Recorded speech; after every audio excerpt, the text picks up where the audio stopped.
How you guys doing? Reggie here, your friendly neighborhood bodybuilder and comic book collector, and I want to welcome you to another one of my videos. In this video, we are going to do things just a little bit different and hopefully have some fun along the way.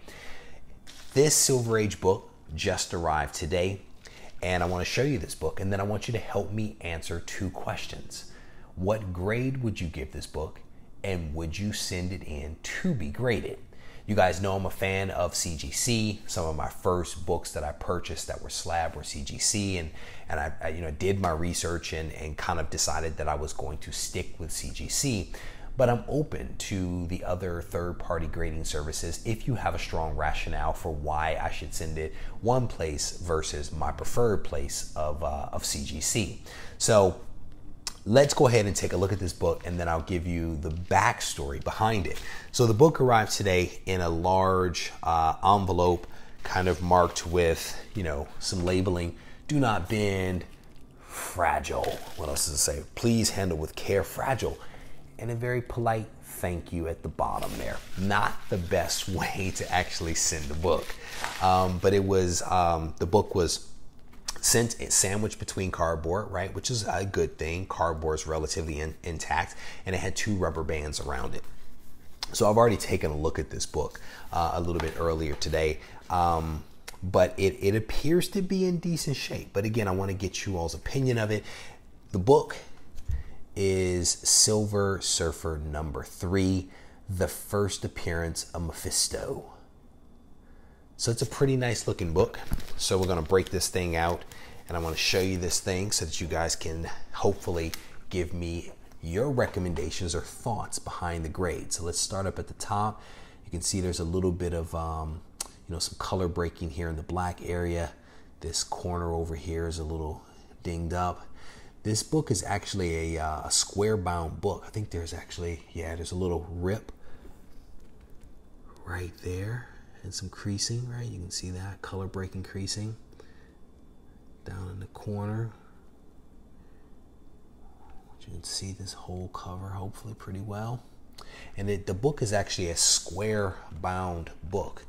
You can see it's a relatively thick book, and it's got the same kind of square bound edge, the same way like Giant Size X-Men has. And you can see, I don't know if you can be able to see that very well, the corner is split possibly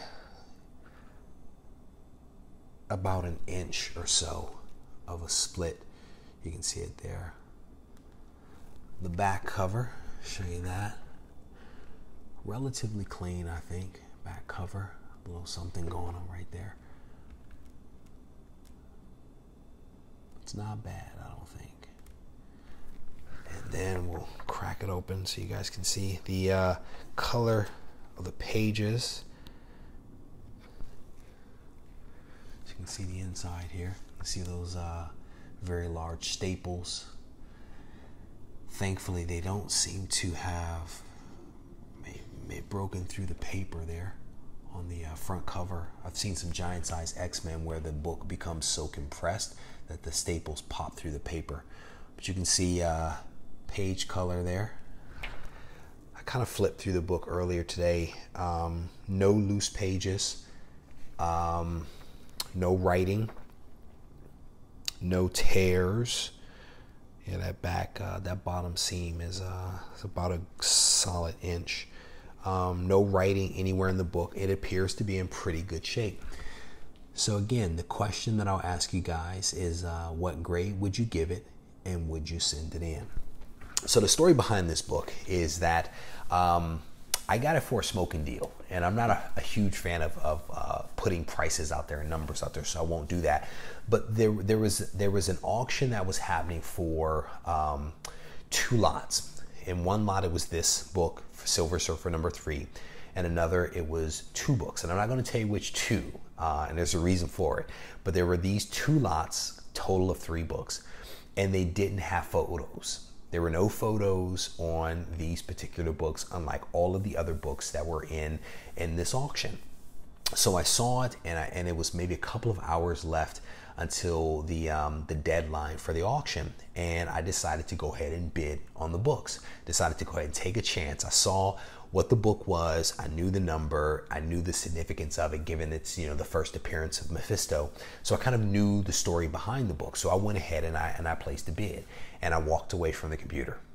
What I found is that I am not one for the auctions. And what I mean by that is, if there is an auction, I have a tendency to get invested, to get emotionally invested, and to maybe spend more than what I should spend for a particular book, because it's only one more dollar. As you increase that bid and you're competing against someone else, and it just becomes a contest. And through that contest, if you win, the question is, did you really win? If you pay too much for a book, right? Pay too much. So what I found is that the best way for me to do it is to determine how much I want to pay for a book based upon my research, and to bid that amount and then just walk away. Just let it go. And if the book is supposed to be mine, the book will be mine. And lo and behold, this book and some others, 2 others in fact, were mine. And I found that that's the best way for me to handle an auction. But so I bid on the book, I win the book, and then I immediately reach out to the people to say, hey, my invoice has been paid. Can you give me details on what happens next? And they replied back, next week you'll get details for your shipping. So that week goes by, we roll into the next week. I don't hear anything. And then I got busy with like work and life and things like that. So I kind of lost track of time. So week 3 rolls around. I'm like, so no tracking information, no book. So I send an email to the company. I said, hey, I bid for this stuff. I paid the very next day.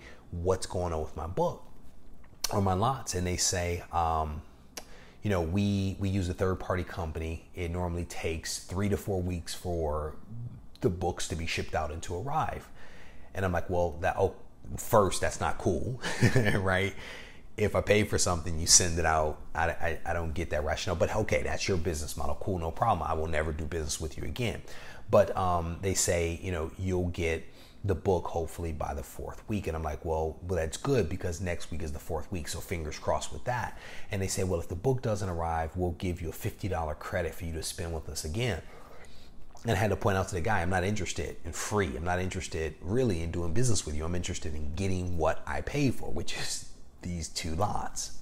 So I also opened up a trouble ticket with the auction house, because I felt like there was a lack of communication, and I'm giving you the simple version, but there was lulls in communication. So I reach out to the auction house. I make them aware of the situation, so that everybody's in the loop and in the know.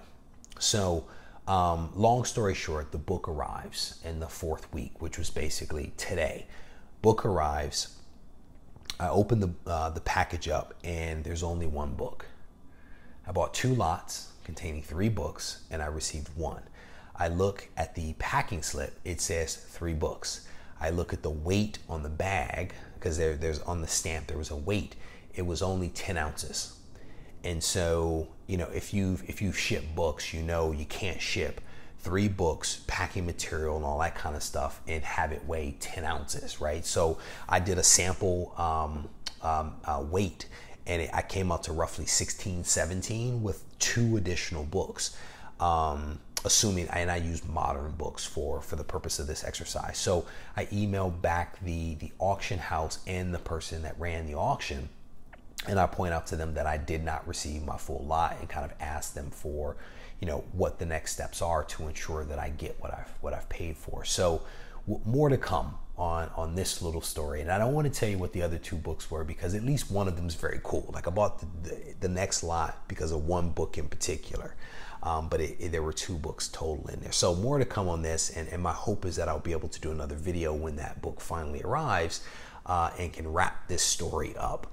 So I want to ask you in the comments section to let me know what grade you would give Silver Surfer number 3, and if you would send it in to CGC. Okay?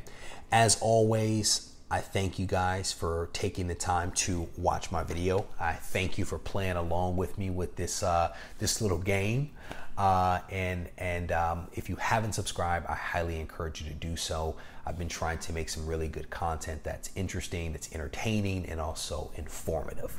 But thank you guys for taking the time to watch. Have a good one.